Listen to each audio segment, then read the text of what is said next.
no, it's a movie about a guy that likes jazz. Okay, that part's not really, but the rest of it. Gasoline Willie sent $20. You're operating on a sharper level than many, including Tucker and Candace, and I know they attacked you first. But isn't one of the hardest tests of leadership proving unity even after betrayal? If strong voices keep clashing instead of finding common ground, doesn't division hand victory to the corrupt by default? African American. That's the dumbest thing I've ever heard. The hardest test of leadership is like getting betrayed. Like after someone betrays you, working with them. I mean, we can never work together again, but it means there needs to be some grace on the other side. I can't look. They're more powerful than me, both of them. They lied about me first. I have told no lies about them. They have lied about me.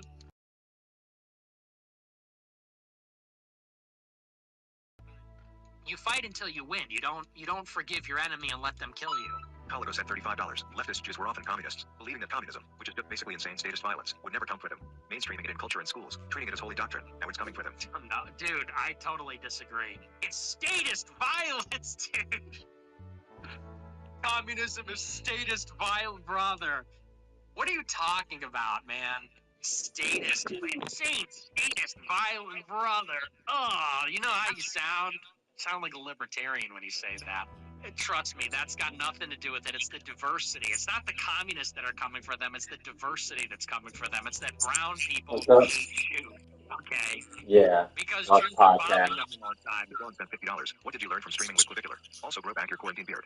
I learned about some of the protocols they're doing, but I don't like biohacking. I don't like messing with this finely tuned machine here. You know, they say you do these things, it makes you bigger, faster, stronger, smarter. I don't know. I feel like you start to mess with yourself, and I'm afraid of the unintended side effects as always. I don't like biohacking. I think there's a lot of hubris involved in that. He looks great, though. You can't deny it's working. The physique is incredible. The face maxing is great. I mean, he's like a specimen. He looks like an absolute specimen. So it works, but I just question, are you trading off other aspects of your health or years on your life? It freaks me out. I don't like all that shit. Holigo said $20. Relatively new viewer. Could I get a quick history lesson on the Bolshevik Revolution and maybe its connection with our more modern tiny hat problem? Oh, gosh. No, you sound like an idiot. On our tiny hat problem? Shut the fuck up. Just say Jews, idiot. I really hate this, like, glib bullshit when people say the Austrian painter, the certain guy from the 30s, the tiny hats, like, shut the fuck up, man. That's one. Two, can I get a quick history lesson? Brother, ChatGPT is free. ChatGPT is free. Okay, stupid? Cameron said $25. I could give you a quick history lesson, but when you ask for it like that, I don't want to indulge this faggoty-ass super chat by doing it. But I'm a new viewer. By the way, love the intros before the show. Total oversimplification. So basically the British were like, fuck it, they made a bunch of... Shut up, dude. You know, you guys are just... You need to recognize that you are stupid and just kind of try and respect that fact. So then the British were like, fuck it. And then they invaded, like, freaking everybody. Bullshit. Reddit story. Never seen Russia in the winter. Shut up. So pretty much the whole fucking thing is because Britain said, fuck it. And they made a bunch of promises and we're like, no shit, we can't keep up our promises. Yeah, dipshit, it was a clerical error. No, dumbass. The Jews were emancipated by Napoleon. What happened in the turn of the 19th century, the Napoleonic Wars? Napoleon invaded Europe to create a continental system. Along the way, he instituted a Napoleonic code, emancipated the Jews on the basis of his liberal ideology. The Jews got organized. They became powerful. All of Europe was racing towards something in the 19th century, industrially, economically, militarily, intellectually. It came to a head with the unification of Germany, convulsions that happened in the first half of the 20th century, and Jews, like everybody else, were doing the same thing. And in response to the age-old Jewish question, they got together in Basel, Switzerland, in the, I believe it was the early 1880s, I might be off by a decade, and they got together and they made a plan to colonize Palestine. And they undertook a deliberate effort. There were several aliyahs in the late 19th, early 20th century where they sent thousands of Jews, bought land from the Turks, settled, built farms, and they try to create this Jewish state. And to the extent that the British were involved in the Balfour Declaration, you're talking about Sykes-Picot and Balfour. The British came into possession of the Ottoman territories, the British and the French did. But it precedes that. The Sykes-Picot Agreement was preceded by the Balfour Declaration, and that is a deal where Jews in Britain and the United States leveraged each other to bring the United States into the war, and the Jews would convince Woodrow Wilson to do that, and in exchange, the British, but it didn't end there. Then, under the British mandate, the Jews continued their slow and steady occupation. They built up militias. They built up a security force. With the Havara Agreement, many Jews settled into Europe, into Israel. And the Zionists terrorized the Jews in Mesopotamia. They terrorized the Jews in Eastern Europe to drive them into the Middle East. And eventually, securing backing from American Zionist Jews, they got the declaration. They got American recognition. They ran guns into Israel. So, no, it's not a clerical error. So the British, they overpromised, and they were like, fuck it. No, dumbass. No, this was an intentional. And by the way, this process betrays how. Here's a question for you. If all of this is about the secular Jewish state of Israel, then how did the secular Jewish state of Israel come into existence? Because it was a transnational Jewish community, which created the secular state of Israel. There was already existing an international Jewish power that was so mighty. No, Varmint Rifle will keep it from breaking. Was able to create a state out of these world wars, out of these developments over generations. Think of that. That tells you a little bit about the nature of the problem. So that's the real story. Steve Swan said $20. I think the exact same way as you and believe in God. I act normal and don't support the alphabet community, but I'm gay. Always have been and have tried to change my attraction. There's What are your that. thoughts on a person such as me and that I support and watch your show? Well, first of all, stop saying the alphabet community. I'm one of those normal ones, so I'm not part of the alphabet mafia. Well, you're supposed to just try to not be. That's really the answer. I mean, you're supposed to try to get married to a woman if possible, or you have to be chaste, or try your best to be chaste, but there is no scenario where you just embrace that lifestyle and that's good. That's not good. And unfortunately, there's not a ton of good options for you, but that's really what it is. And there's no way that anybody could ever say, well, you could be a little gay. It's like, you really can't. Like, it is deeply depraved and immoral and unnatural.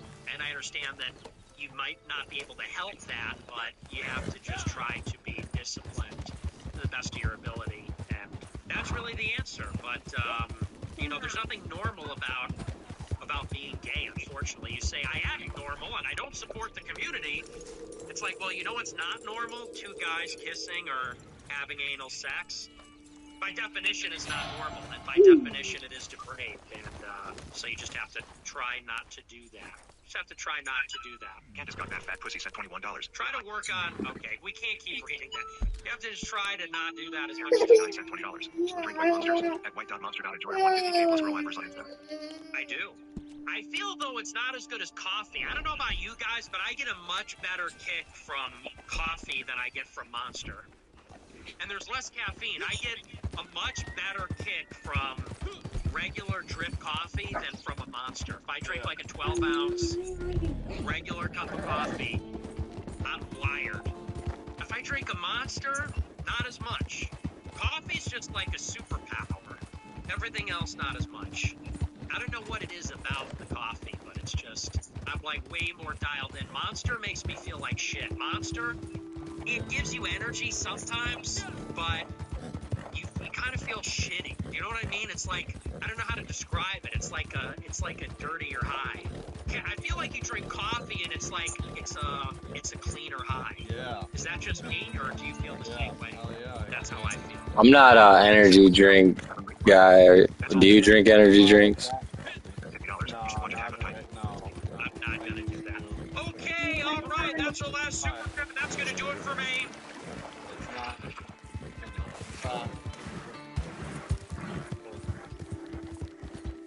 It's not like a monthly thing.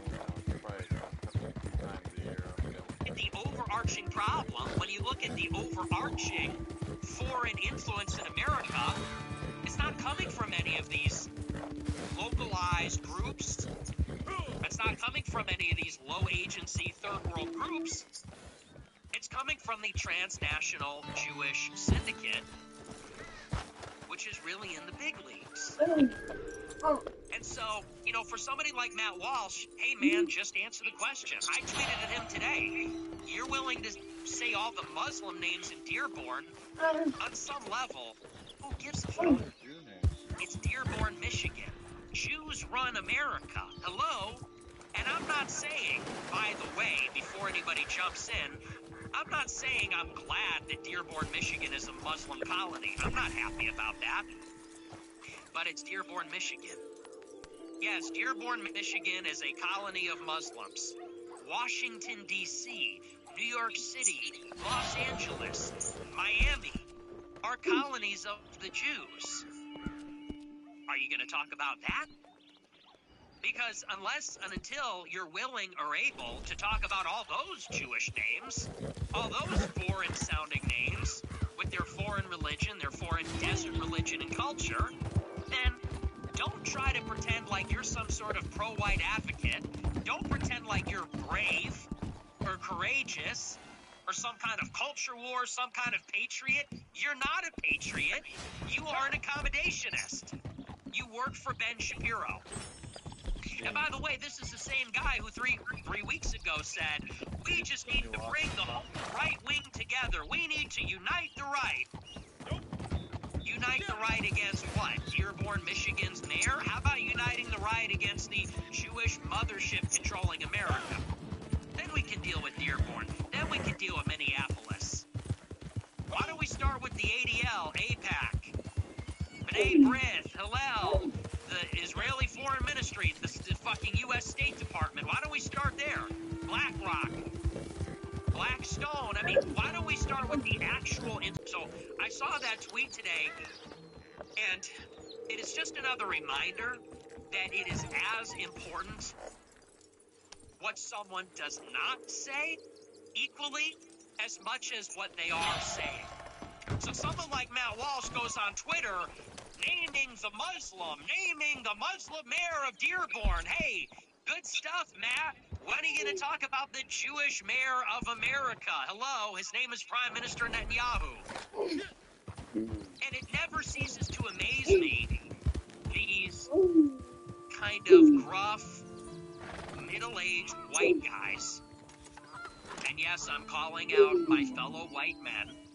It never ceases to amaze me, these gruff, middle-aged white guys with beards, drinking their Black Rifle coffee, wearing their flannel shirts, rolling up their sleeves. You know, they got so much to say about the blacks, about the Muslims, about the immigrants.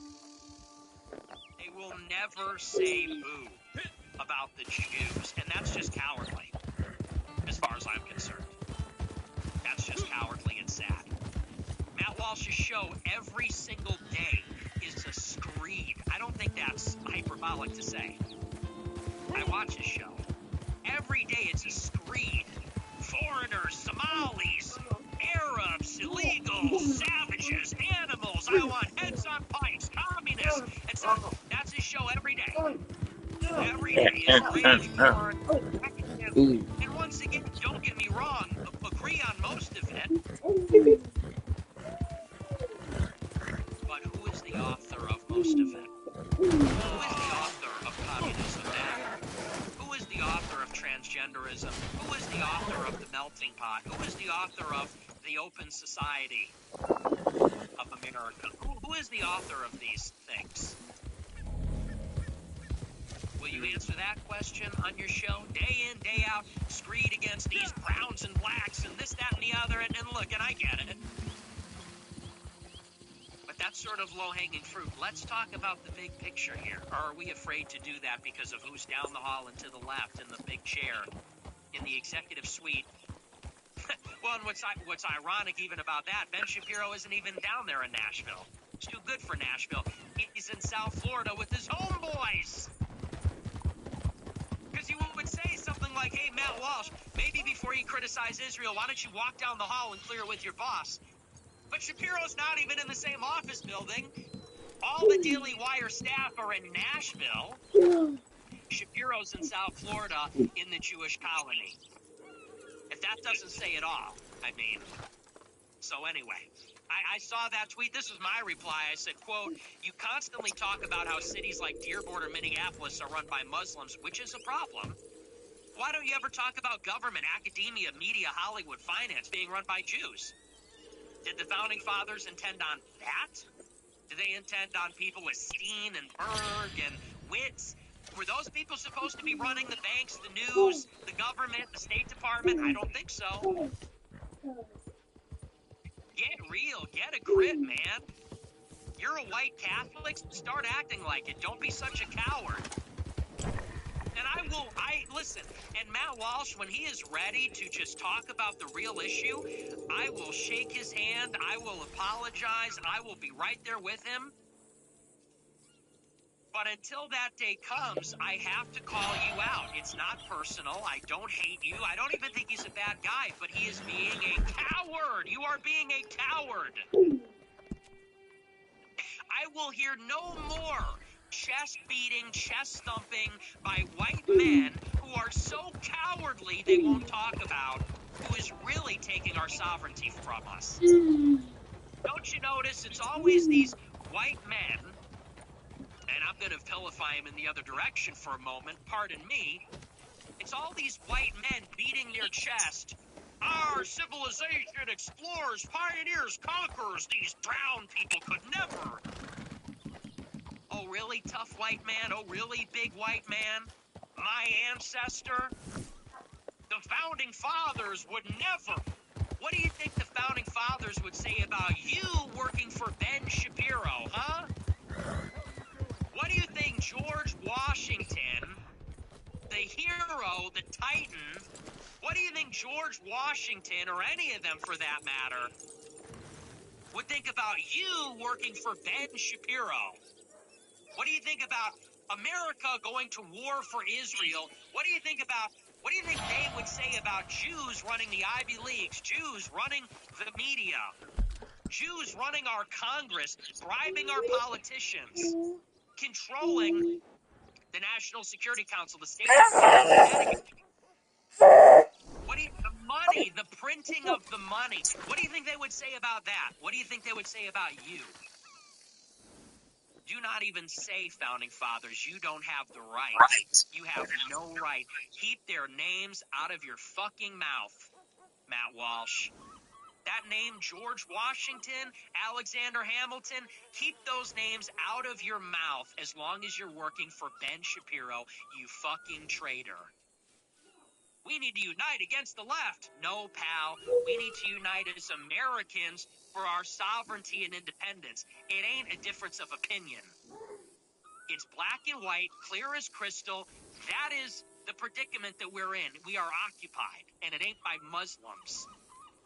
It's by Jews, obviously. And listen, they need to hear that from their right wing. They need to hear that from their right flank. I appreciate Glenn Greenwald and Michael Tracy giving these guys a hard time. They need to hear it from someone on their right. I'm not pro-immigration. I'm not pro any of this stuff. So, it's for your own good. It's for your own damn kids, Matt. I cannot stand it. And I saw this clip the other day from Josh Hammer and Mark Levin. Fuck these people. Like, deeply, seriously.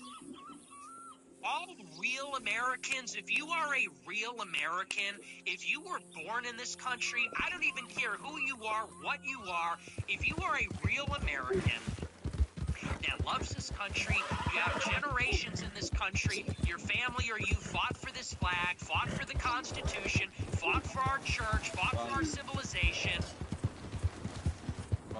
For all of you, I speak about Josh Hammer and Mark Levin and where are you at? Blackwater?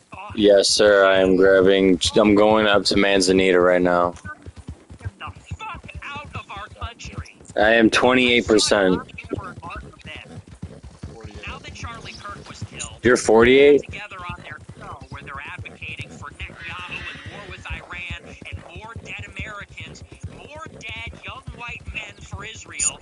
saw them get together on their show, and they said, well, one concern we have about the death of Charlie Kirk is that who is going to keep the gate and prevent filth like Nick Fuentes from taking over?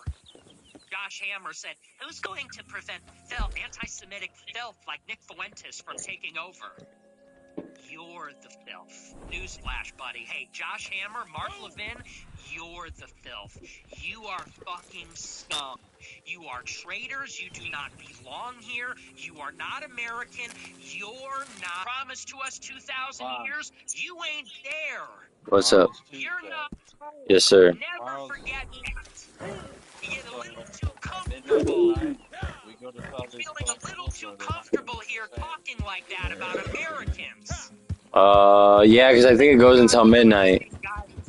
Europeans. I mean, until like 2 or 3 in the morning or some shit.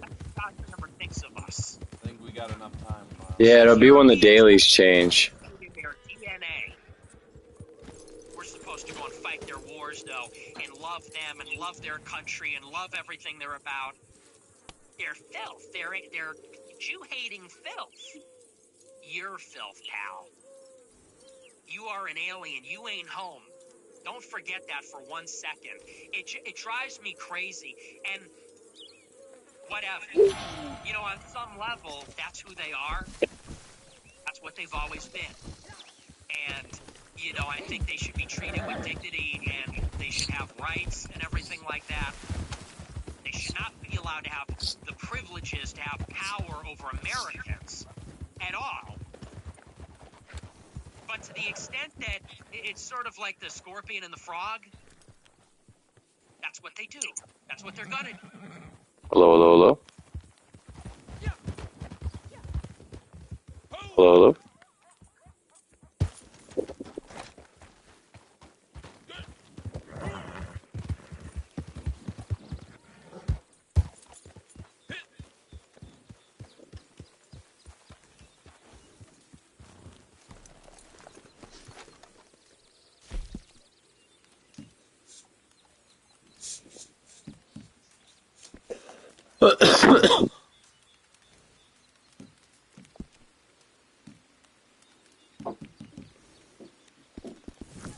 Jeez.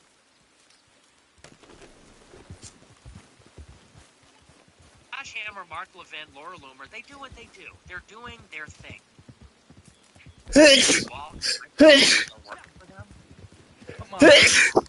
Got Christian white men working on their behalf. Bless you, bless you, bless you. Thank you, thank you, thank you. Like, that's a real problem. That's a deep treachery. And no, we can't actually table that topic. You know, Matt Walsh wants to say, let's just table that and let's just get together and we'll defer that disagreement to another day. It's like, you don't understand. You work for a hero. You're never going to be able to even talk on that purpose. Okay? You work for an operative of a foreign government. Ben Shapiro goes live every day to advocate for dead white Americans for his country, and he hates us. You understand that?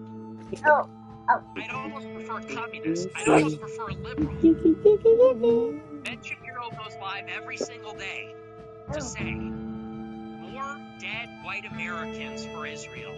And they hate us anyway. They think we're Jew haters in our bones because we're so jealous of them. That's what they think about us. They hate us. And they want us to die for them anyway. And you work for them. Shapiro is the worst of all of them. He is the worst scum-sucking traitor out of all of them. Him, Mark Levin, Josh Hammer, they are the worst. And you work for them against your own people. And you think that if they give you a platform to spew invective against other aliens, then maybe you're going to have it better off? You ain't American, pal. You're not American. You had American colonists that were working for the British. At least the British were white and Christian. You're worse. At least the loyalists to the British crown when America was founded, hey, at least it was a Christian white monarchy. You're loyal to some antichrist state in the Middle East. They hate us. You're worse than Benedict Arnold. You're worse. You're on the level of, like, Judas. Anyway. So I spent too much time talking on that. But I see that stuff, and what is being done there, we just need to call that out. You can't get away with that, actually. You can't get away with, we're going to crank up the hatred of Nogs so nobody notices that we never talk about Israel, and I'm going to cover for them. Like, we have to call it out for what it is. You are an accommodator. You are a traitor. You are a collaborator. You are working with the enemy. It is 2025. There are no excuses anymore. It is 2025. There are no excuses to be a white Catholic working for Ben Shapiro. Do better, man. White man to white man. Catholic to Catholic. American to American. Do better. Do better, please. You have one life. Do you want your legacy? They're killing everybody out there. God forbid. I don't wish that on Matt Walsh. Do you want your legacy to be guy that worked for Ben Shapiro? Guy that helped Ben Shapiro shore up dying credibility by being a goyish face for a Zionist enterprise? Is that what you want to be remembered for? I sure hope not. Yeah, that would be sad. So, I'm just beside myself about the whole. I got the level of gaslighting. We're done with it. I told you a couple of years ago, it's white-ass niggas going hard as fuck. No more games, no more playing around, no more gaslighting. That's just how it's got to be from now on. It's got to be only America first. So anyway, and as far as Josh Hammer and Mark Levin, in the climate of political violence, I don't want that to be construed as anything other than what it is, which is I'm just calling them out for being disgusting traitors. I think that they should be lawfully returned to Israel. I think they should lawfully have their citizenship revoked and returned to Israel. But I'm not advocating any violence or any. I don't want that to be misconstrued. We're in a very tense political climate, so you got to be careful when you get too hot about certain things. But no, I think that Laura Loomer, Josh Hammer, Mark Levin, I think their rights and dignity should be respected as they're lawfully have their citizenship revoked and they're returned to Israel. And they should be treated humanely. I think that when they're seized by DHS, I think it should be done. We don't need to send in the SWAT team. They can wear plain clothes, knock on Mark Levin's door and say, listen, buddy, your citizenship's been revoked by Emperor Trump. We're placing you in handcuffs. You're going home today. It could be it doesn't need to be a military cargo ship. It could be a commercial jet. I'm fine with that. I think that's fine. But something like that, at a certain point, it has to happen at some point. At a certain point, it just has to happen. Because these are not Americans. Mark Levin, this guy, he's literally a foreign agent, as is Josh Hammer, as is Laura Loomer. What are they still doing here? You need to go home now. It's time. You have a country. That country is making itself safe. It's securing its right to exist by every means at its disposal. It is time now for you to go there. So anyway, that's that. But I do want to move on. I want to get into our news. I didn't think I'd fly off the handle like that, but Walsh really bothers me because he's so smug. His whole demeanor is so smug, and it's like, dude, you work for Ben Shapiro, so wipe the fucking smirk off your face. Wipe that. Get rid of that smug attitude, that macho, masculine thing. You gotta just leave that at the door. When you punch in on the clock and you go to work for Ben Shapiro, you got to leave that at the door. You want to be smug, you want to smirk, you want to be macho, you can do that when you're at home fishing. When you clock in and you punch in at SOG headquarters, I'll get water. You got to leave that at the door because you ain't him, man.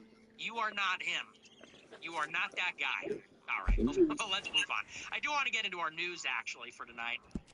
And we'll start with our featured story. Very similar, along a very similar line of argument here.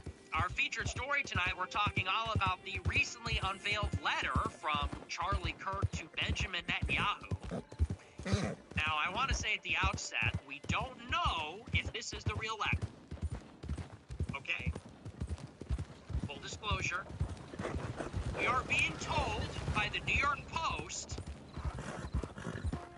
that they have obtained the letter. We don't know where they got it from.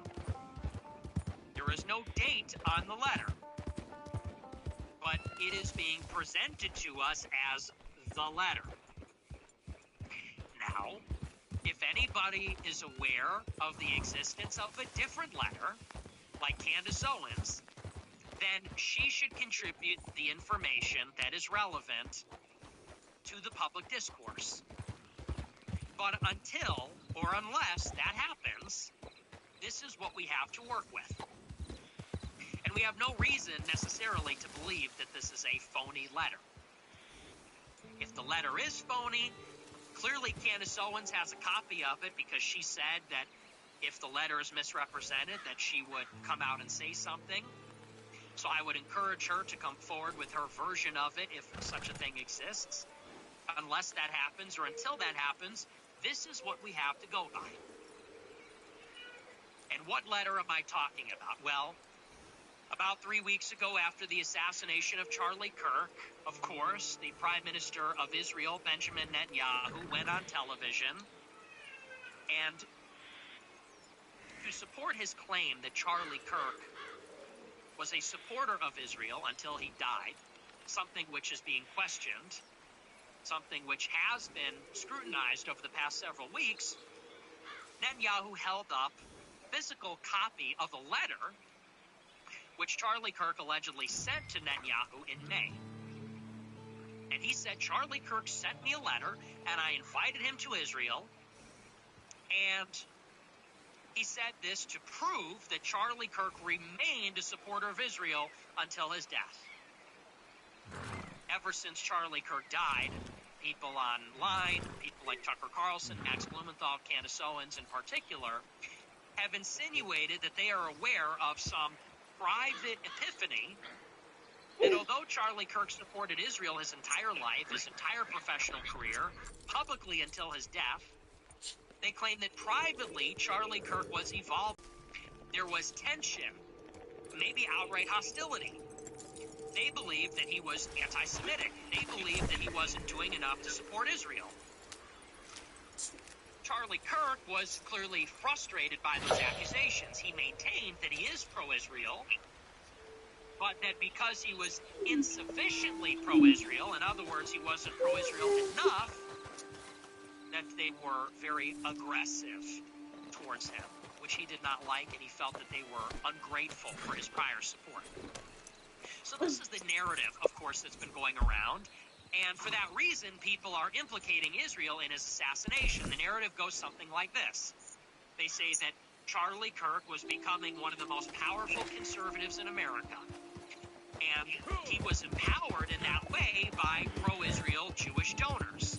They lavished his organization, Turning Point, with millions of dollars, and they frequently collaborated on birthright trips, sponsored trips to Israel, and Turning Point USA, as well as Charlie Kirk, were extremely publicly pro-Israel and vocally pro-Israel in conservative politics.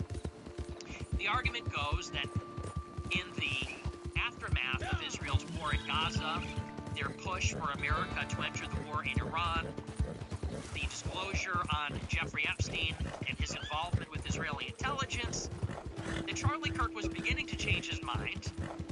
And the argument goes that Israel was so threatened by the prospect I am 42%. formerly a client of theirs would turn against them, that they had to eliminate him. He would We're at the jail cell. Oh, it's on the windowsill. Never mind. for the right wing, being a potential presidential candidate, having the ear of Trump, and of course seeing it as a great betrayal of his former patrons. They said it was unacceptable to let him continue living, so they publicly executed him, not only to silence him, but also to send a message to everybody else to chill any Israel-critical speech on the right wing. That's the argument. Now, Benjamin Netanyahu came out very quickly and said, that's not true because I have this letter. The same day, Candace Owens, who is a proponent of that aforementioned theory, Candace Owens came out and said Netanyahu is misrepresenting the letter. He claims the letter indicates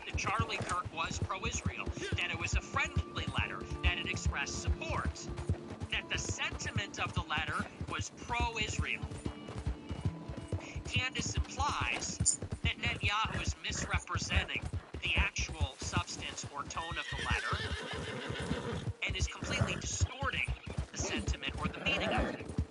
She seemed to imply that the letter was critical of Israel or anti-Israel, or maybe foreshadowing that Charlie Kirk would one day turn on Israel. So, after Netanyahu held up the letter, she said, if you keep saying that, I will reveal the letter. She never did. It's been 3 weeks. She has not told us the letter. She has not told us anything in it. She has not told us the contents of the letter, the tone of the letter. The existence of such a letter is not in dispute, but we have got nothing from her. So, believe that either she was lying and does not actually have the letter, or withholding the letter for some reason. I can't imagine why. If the letter contained evidence that Charlie Kirk was turning against Israel, then surely that would be relevant and of extreme public import. Because that would be written, hard evidence that Charlie Kirk was against Israel, and that would give us some evidence as to a motive of why the Israeli government might want to take him out. So either she never had it and she lied, and all she knew about the letter was hearsay, and she exaggerated what she knew about it, but either didn't have it or maybe didn't exactly know what was in it, and that's why she falsely called Netanyahu a liar, or she's withholding it for some reason, in which case I would say, and I reiterate, I don't know why people are telling me I'm covering things up. I'm doing the opposite. I want to put the pressure on Candace Owens. Give us all of the evidence that you have. If Israel killed Charlie Kirk, then, we need to go to war with Israel. If a foreign government assassinated a powerful American on U.S. soil because he opposed America's entry into their war, everyone needs to know that. The public needs to know that. The government needs to know that. And if the government is engaged in a cover-up, then the public needs to know to expose the government. So, I am once again reiterating, Lord Candace Owens, if you have a copy of the letter, a different version of the letter, you have to release it immediately. Because the public will move on from this.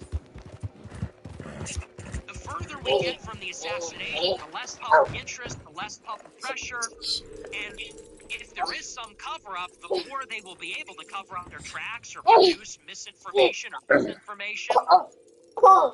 If you have a copy of the letter, which is not this letter, then you have to release it. We need to see it. I need to see it. The public needs to see it. The world needs to see it. Now, with that being said, today, the New York Post released what they are claiming is the letter. We have no reason to believe that this is some fabrication. It sounds like Charlie Kirk. It sounds like it would be hard to forge this. There are certain details in the letter, the tone of the letter. It's sort of a strange tone if it was a fabrication. What's more, the New York Post is a pro-Israel publication. New York Post. If there's a different version of it, then Candace can really blow the lid on the whole thing. If they are putting out a false version of the letter, and they know that other people have it, someone like Candace Owens, then this would be really shooting themselves in the foot. Because if an alternative version of the letter were produced, and it made them out to be liars, then it would not only prove that they had a motive to kill Charlie Kirk, it would actually prove that they're fabricating evidence for their cover-up. So if they produced a fabricated letter, knowing that Candace has the real one, what is that, brother? That would be shooting themselves in the foot tremendously. It would be easily disprovable. And catastrophically such. I hear the podcast more than you. Nighttime flowers. Oh shit. Important. I think I'm better off getting mine when I get down to that area. It'll be nighttime again, I guarantee it. Like I said, the New York Post published the letter in full. It is 7 pages. It is dated from early May 2025. It is a letter from Charlie Kirk to Bibi Netanyahu. This is what the New York Post says about the letter. It says, quote, Charlie Kirk wrote to Netanyahu in this May 2nd missive that he was alarmed by anti-Israel and anti-Semitic trends hitting record levels on social media. Because one of his greatest joys as a Christian is advocating for Israel and forming alliances with Jews in the fight to protect Judeo-Christian civilization. It says Netanyahu first mentioned the letter in a September 18th video address 8 days after Charlie Kirk was shot and killed to dispute monstrous falsehoods that Israel was somehow behind the killing. Right-wing pundit Candace Owens and others have claimed that Kirk was being blackmailed into making firm defenses of Israel in public, while privately questioning U.S. support for the Jewish state. Bill Ackman later published private text messages disputing that characterization. And by the way, those text messages have not been disputed. As far as we are aware, those are real. Now, this is the letter. I'm going to read it to you. I took some liberties with it. You can find the entire thing. It's on the New York Post website, and multiple people have tweeted it. But I will read to you the most important parts. I kept most of it in here. I'm going to read to you most of the letter. This is Charlie Kirk to Benjamin Netanyahu on May 2nd, 2025. He writes, one of my greatest joys as a Christian is advocating for Israel and forming alliances with Jews in the fight to protect Judeo-Christian civilization. Most recently, I am proud to have taken over Ambassador Huckabee's show on TBN, where we continually support Israel and the Jewish people. As Mohammedanism spreads into Western societies, it is critical that Jews and Christians stay united in the effort to contain and roll back radical Islam and Sharia law. I regret to report that anti-Israel and anti-Semitic trends are at record levels on social media. My team and I have spent months analyzing these trends and debating ideas that could help you and your country push back against these disturbing developments. Anti-Israel sentiment can undermine American support for Israel. Wouldn't want to do that. The purpose of this letter is to lay out our concerns and outline potential remedies. Everything written here is from a place of deep love for Israel and the Jewish people. I think it's important to be brutally honest with those you love. It's tough love. In my opinion, Israel is losing the information war and needs a communications intervention. I started to compose this letter to you on Easter. I should have been focused on my family, but I was getting bombarded with messages about the Israeli army, making it difficult for Christians to access church in Jerusalem on Easter. At the time, I did not see any official statements pushing back on this narrative. It was frustrating because pro-Israel surrogates like me, pro-Israel surrogate, by the way, should not be in charge of fact-checking every piece of anti-Israel misinformation that pours onto social media. And it wasn't just Easter. On my recent campus tours, half the questions I get are about Israel, and they're all negative. I often spend half my time on these campus tours defending Jews in Israel, which I'm proud to do because I love Israel and love the Jewish faith. I spent endless hours with Dennis Prager over the years studying the Torah. Sometimes it feels like I'm defending Israel in public more than your own government. I'm accused of being a paid apologist for Israel when I defend her. However, if I don't defend Israel strongly enough, I'm accused of being anti-Semitic. I know you've got a seven-front war, and my kvetching pales in comparison. Kvetching is Yiddish for complaining. But I'm trying to convey to you that Israel is losing support even in conservative circles. This should be a five-alarm fire. I've often asked myself, why is Israel killing so many innocent, or excuse me, I'm often asked, why is Israel killing so many innocent civilians in Gaza? I know Israel goes to great lengths by dropping flyers and even calling civilians to clear out areas about to be bombed. I know Israel posts maps showing which areas should be evacuated. I know that Hamas uses civilians as human shields. But 90% of the younger generations get their news from social media and podcasts. And there's very little pushback for fact-checking by the Israeli government and or pro-Israel supporters in the media. I strongly suggest Israel not always depend on subcontracting their information war to surrogates in America. Mr. Prime Minister, I urge you to revamp your information warfare from top to bottom. Sometimes the impression is given that Israel thinks everyone hates them, so I care about winning over hearts and minds. If there's truth to this impression, I urge you to consider that social media and podcasts is where you fight for the hearts and minds of the younger generation. Obviously, all this negative Israel propaganda on social media translates into pro-Hamas, free Palestine sentiment on many campuses. Here are some unsolicited recommendations my team and I suggest if you're open-minded to a communications reset. 1. For starters, you need a rapid response media team. President Trump does this very effectively. You are an eloquent defender of Israel, but you need a team of information warriors pushing back every day in real time. When you don't push back, anti-Semitism and anti-Israel propaganda fills the void. A pro-Israel friend recently asked me, do Israelis even care how the world perceives their country? 2. I strongly recommend putting together a team of pro-Israel experts who can fact-check misinformation in real time for Israel. Israel needs to take the lead. No more dependence on subcontractors. Israel never asked for American troops because Israel does its own fighting. Is that so? I suggest the same approach for the information war. You lead, and people like me will follow and provide supplemental support. If you're open to revamping your communication strategy, my team and I will assist. 3. You need something perhaps like an Israel Truth Network, or ITN, which can include social media channels and a one-stop source of information website where, for example, all the negative Israel questions I get can be debunked. I would love to refer students to such a website. This website could be a conduit to groups like Hillel and Jewish educators like Dennis Prager. There could be links to books, podcasts, media personalities, and pro-Israel thought leaders. The website can be a place where Judeo-Christian leaders and groups can I share get it. information and form closer alliances I in the get it. fight against Islamic fundamentalism. The Israel Truth Network social media can post pro-Israel, pro-Judeo-Christian video clips, breaking news and articles. It could potentially be a news aggregation site for all news pertaining to Israel and Judeo-Christian efforts to preserve Western civilization. I Have found you a ever bug. considered inviting some of the released Israeli hostages to go on a speaking tour in the United States? This could be very effective. You found a bug?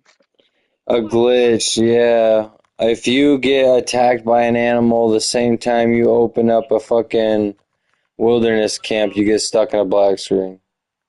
Second coming of Hitler. Okay, so I don't want Israel to do needed that. to kill this Yeah. guy. Fuck. He was about to blow the lid on the whole operation.